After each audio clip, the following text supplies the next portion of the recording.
کو لے کر آئے, اس کو پھر ترکی کا حکمران بنایا اور بیڑا غرق کرا دیا ترکوں کا اسلامی تہذیب کا. مگر دا پوائنٹ از کہ جو آج کے دور میں جو میسج ڈگنیٹی اور آنر کا اقبال ہمیں دیتے ہیں خودی کا that is requirement of the time. آج مایوسی کا اور آجزی کا اور انکساری کا ٹائم نہیں ہے, آج غیرت, ڈگنیٹی, آنر کا ٹائم ہے. If they don't give us, we'll claim it. What do you have to say about this? Ali, اس میں چونکہ as you all know we are discussing Rumuz Bekhudi, جی, اور رموز بے خودی وہ کلیکٹو ڈاکٹرن ہے آف نیشنل ریوائول کہ قومیں اپنا عروج کس طرح حاصل کریں. اسرار خودی میں ہم نے انڈیویجول ریوائول کی بات کی تھی.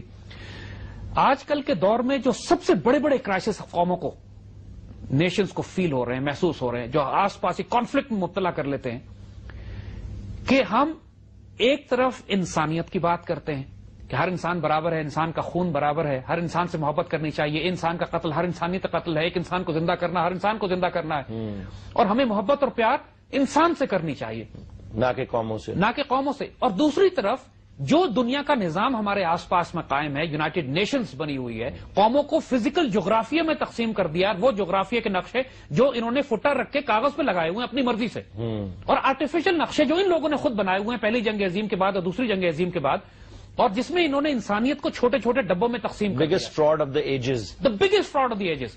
یعنی انسان ہمیشہ سے انسانی تاریخ میں آزاد ہوا کرتا تھا, چین سے چلتا تھا, یورپ تک جاتا تھا, کھلی تجارت ہوتی تھی, انسانیت آزاد. انہوں نے جب انسانوں کو غلام بنانے کا سلسلہ شروع کیا, اس کو چھوٹے چھوٹے گروہوں اور قوموں میں تقسیم کیا, تو یہ نیشن سٹیٹ کا کانسیپٹ ان کا وجود میں آیا, جس میں ہر انسان ایک جغرافیہ میں بند ہے, اس کو ایک شناختی کارڈ دے دیا ہے, اس کو ایک پاسپورٹ دے دیا ہے, اس کو ایک کرنسی الگ سے دے دی ہے, اور کہا ہے کہ تم اس خطے میں کھیل سکتے ہو, ایک زو بنا دیا, اس سے باہر نہیں نکل سکتے جب تک ہمارا سسٹم تمہیں اجازت نہ دے. اٹس اے گلوریفائڈ پنجرا ہے, اٹس اے گلوریفائڈ پنجرا ایکچولی. آپ زو میں جاتے ہیں تو ایک بندر جو ہے یا ایک ہاتھی اپنے پنجرے میں کھیل سکتا ہے, اس سے باہر نہیں جا سکتا جب تک زو کیپر اس کو لے کے نہ جائے. تو یہ سسٹم انہوں نے جو زو کیپرز کا بنایا ہوا ہے, جس کو یونائٹڈ نیشنز کہتے ہیں, یہ انٹرنیشنل ٹریٹیز کہتے ہیں, انٹرنیشنل لا کہتے ہیں, جس کے تحت انہوں نے انسانوں کو بند کیا ہے, یہ آج کے زمانے کا سب سے بڑا خدا ہے اقبال کے الفاظ میں. اقبال نے جو بات کی کہ اس تازہ زمانے نے جو نئے خدا ایجاد کیے ہیں, جیسے ہم نے بات کی تھی نا علی, کہ 360 بت جو خانہ کعبہ میں رکھے ہوئے تھے, وہ 360 بت آج بھی معاشرے میں موجود ہیں, لیکن ان بتوں کے نام بدل گئے ہیں, ان کی فارمز بدل گئی ہیں. بت ضرور ہے جن کو لوگ پوچھتے ہیں, اور اس میں سب سے بڑا بت اقبال کی نظر میں نیشنلزم ہے, وطن. وہ وطن پھر اقبال اس کو ایکسپلین بھی کرتے ہیں کہ آج حج میں بتایا گیا ہے کہ آپ کو اپنا وطن چھوڑ کے جانا ہے. بیسیکلی مسلمانوں کو تو یہی بتایا گیا ہے کہ آپ دیر از نو وطن. اگر آپ نے جانا ہے حج پہ, جب جانا ہے تو اس کا مطلب ہے کہ آپ اپنے وطن ملک کو پیچھے چھوڑ کے جا رہے ہیں. ہر چیز آپ پیچھے چھوڑ کر جاتے ہیں, اور وہاں تمام انسانیت ایک لباس میں, ایک اللہ کے آگے. حج اور عمرہ آپ کیجئے, یو آر امیزڈ کہ کتنی زبانوں میں, کتنی دنیا سے لوگ وہاں پہ ایک جگہ موجود ہوتے ہیں اور کوئی فرق نہیں ہوتا. یعنی بردرہڈ کا ایسا مثال, ایسا مظاہرہ تو کائنات میں ہو ہی نہیں سکتا. تو اقبال نے جب ایکسپلین کیا وطن کو, تو ساتھ ایکسپلین یہ بھی کیا کہ ماڈرن پولیٹیکل تھاٹ پروسیس میں جو وطن ہے وہ مختلف ہے, اور دین کی زبان میں وطن مختلف ہے. جب ہم لفظ وطن دین کی زبان میں استعمال کرتے ہیں تو ہماری مراد یہ ہوتی ہے کہ دیٹ پیس آف ٹیریٹری جو اسلامک لینڈ ہے, جہاں مسلمان امن سے رہتے ہیں, لیکن اس کی آئیڈیالوجی اس پر ڈومینیٹ کرتی ہے. یعنی اسلام ڈومینیٹ کرتا ہے, جیوگرافی صرف ریکگنیشن کے لیے ہے, پروٹیکشن کے لیے ہے, تعصب کے لیے نہیں ہے. It is not for prejudice. یہ نہیں ہے کہ ایک خطے کا انسان جو ہے وہ زیادہ پرائرٹی رکھتا ہے دوسرے خطے کے. دنیا میں جب بامبنگ ہوتی ہے, امریکن مرتا ہے تو وہ کہتے ہیں جی کہ ایک امریکی مر گیا, اور ہزاروں عراقی مسلمان شہید ہوتے ہیں تو کہتے ہیں کولیٹرل ڈیمیج. پاکستان میں جو روز ہوتے ہیں, روز یہ ڈرونز حملے کر کے ہزاروں مسلمانوں کو مار دیتے ہیں آگے پیچھے. افغانستان میں 10 لاکھ 20 لاکھ پہلے سوویٹس نے شہید کیے, اب امریکن کر رہے ہیں آ کے. تو یہ سب کولیٹرل ڈیمیج ہے. ان کی موت کوئی یہ انسان نہیں ہے کہ ان کے بچے ان سے نہیں. ابھی جو غزہ پہ اسرائیلیوں نے جو ظلم کر دیا, یعنی جو قیامت خیز بامبنگ کی غزہ کے شہروں کے اوپر, کم از کم 5,000 مسلمان شہید ہوئے, 10,000 اسکول تباہ کر دیے, بچوں کے بچے عورتیں بے دریغ بامبنگ کر کے اپنے F-16 and tanks and armour and artillery and naval gunship boats لا کے جو بامبنگ کی ہے, اس خون کی کوئی حیثیت, کوئی قیمت ان کی نظر میں نہیں ہے. بالکل نہیں, کیونکہ ان لوگوں نے پاسپورٹ, چونکہ ان کا اسلامی ہے, پاسپورٹ ان کا فلسطینی ہے, یا ریفیوجی پاسپورٹ ہے, لہذا وہ انسان ہی نہیں ہے. اس نظام کی نظر میں جو آپ نے اس کفر کے سسٹم کی اصل شکل دیکھنی ہے تو دیکھیں جب بوسنیا میں انہوں نے مسلمانوں کے ساتھ کیا, جو یورپ کے بیچ میں 20th سینچری میں جو سلاٹر ہوئے ہیں, بیلکنائزیشن ہوئی ہے, پھر جینوسائیڈ ہوا ہے, پھر ایتھنک کلینزنگ ہوئی ہے, پھر سلاٹر ہوا ہے, جو UN کی نگرانی میں کیا گیا سربرانیکا میں جس طرح 8,000 مسلمان بچوں کو لٹا لٹا کے ذبح کیا ان لوگوں نے یورپ میں 20th سینچری کے آخر میں انڈر UN کنٹرول سربین فورسز نے کیا، جس طرح اسرائیلی کر رہا ہے. سو ان لوگوں نے انسانیت کو نیشن میں جس طرح تقسیم کر دیا ہے. آج کی ڈیموکریسیز اور آج کی نیشن سٹیٹس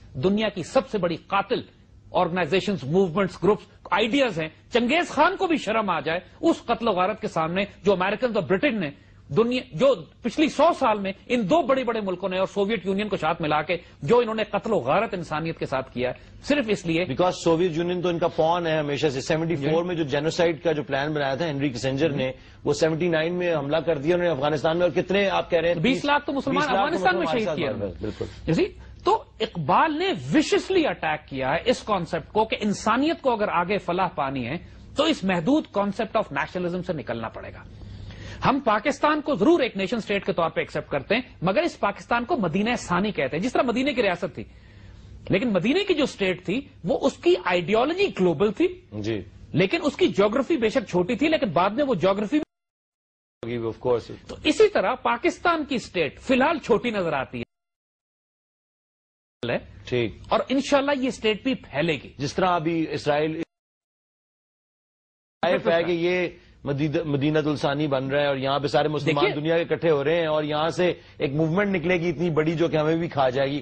اور operation blue Tulsi is a part of that. ابھی میں اس کا ڈاکومنٹ پڑھ رہا ہوں اور شاید ہم اگلے شوز میں یہ ڈسکس کریں گے آپریشن بلو تلسی. جو دیکھیں اسرائیل کی بھی جو ریاست ہے، اگر ایک بات نوٹ کرو، دنیا کی واحد نیشن سٹیٹ ہے سو کالڈ جس کی جیوگرافی نہیں ہے، جس کا باؤنڈری نہیں ہے. Because it always expanding not contracting. تو اگر اسرائیل اپنے بارڈرز کھول سکتا ہے کہ ہم جب چاہیں گے پھیل جائیں گے، تو پاکستان کیوں نہیں کر سکتا؟ دوسرے ملک کیوں نہیں کر سکتے؟ اور انشاءاللہ ہم یہ کریں گے. اور بٹ ایک اس کال کے بعد ہیلو السلام علیکم. وعلیکم السلام. کون صاحب بول رہے ہیں؟ دانیال حیدری بات کر رہا ہوں کراچی سے. کون صاحب؟ دانیال حیدری. دانیال حیدری صاحب جی بتائیے. جی میرا سوال یہ تھا زید صاحب سے. السلام علیکم زید صاحب. سوال میرا یہ تھا، آواز نہیں آ رہی ہے مجھے بتائیں. میں جی مجھے سوال یہ کرنا تھا کہ اس وقت جو ایک طرف یہ کہتے ہیں کہ جو ہے جو ریلیجس گروپس ہیں، مطلب کچھ ریلیجس گروپس ایسے ہیں جو کہ کہتے ہیں کہ جی ویسی دبیبی قوم ہے تو ہیوملٹی سے کام لیں. تو ٹیرنگ وہ سمجھ میں آ گیا کہ ان کو تو ہم فالو نہیں کر سکتے کہ اور ہیوملٹی پاسبل نہیں ہے. لیکن دوسری طرف جو ایسے گروپس ہیں جو کہ اسٹینڈ کرتے ہیں تو یہ پھر زید صاحب کہتے ہیں کہ وہ پھر انارکی کی طرف چلے جائیں گے اگر ان کو فالو کریں گے. تو what could be a third way out basically? That's what I want to ask. Thank you very much. کہہ رہے ہیں جی کہ جو ہیوملٹی بیسکلی آپ پرچار کر رہے ہیں کہ ہیوملٹی جو کچھ لوگ گروپس ہیں ریلیجس گروپس ہیں جو ہیوملٹی کا پرچار کر رہے ہیں، کچھ لوگ ہمارے جیسے جو ہیں وہ کہہ رہے ہیں کہ نہیں ہم آپ کو کھڑا ہونا پڑے گا، اپنے اکڑ کے کھڑا ہونا پڑے گا. اس کے علاوہ تیسرا آپشن کیا ہے؟ دیکھیے بڑا انٹرسٹنگ، ایک حضرت عمر رضی اللہ تعالیٰ عنہ کے سامنے ایک شخص بڑا جھک کے ہیوملٹی سے چل رہا تھا. ٹھیک. حضرت عمر رضی اللہ تعالیٰ نے پوچھا کیا کر رہے ہو؟ جی بڑی ہیوملٹی دکھا رہا ہوں. حضرت عمر نے اس کو ڈنڈے سے مارا کہ اکڑ کے چلو، سیدھے ہو کے چلو، ہیوملٹی دل میں رکھو. اسی دس بیلنس، اکڑ کے چلنے کا مطلب یہ نہیں ہے کہ آپ مسلمانوں سے، عاجزوں سے، یتیموں سے، بیواؤں سے اور اپنے دوستوں سے بھی تکبر کرنے لگیں. وہ ہیوملٹی دل میں رہتی ہے. آپ نے اکڑ دکھانی ہے کافروں کے آگے، اکڑ دکھانی ہے ظالموں کے آگے. اسی لیے جب ہمارے بزرگوں کی آپ مثالیں دیکھتے ہیں تو حضرت مجدد الفسانی، اکبر بادشاہ نے ان کو انوائٹ کیا اپنے دربار میں. اکبر بادشاہ نے تو دین الہی شروع کر کے اپنے آپ کو خدا بنا لیا تھا اور لوگوں کو مجبور کرتا تھا کہ سجدہ کریں. تو مجدد الفسانی کو ان کے دربار میں بلایا گیا تو یہ اکڑ کے کھڑے ہوئے تھے اور ان مجدد الفسانی کو مجبور کیا، ان کی گردن جھکانے کی بڑی کوشش کی کہ بادشاہ کے آگے جھک جائیں تو وہ اکڑ کے ہی رہے. ان کو مارا بھی تو اکڑ کے رہے. الٹیمیٹلی بادشاہ نے کہا جی کہ ایک چھوٹا سا دروازہ بنا دو، جس دروازے میں سے یہ گزریں گے تو مجھے سجدہ ہو جائے گا، مجھے سلام کر لیں گے.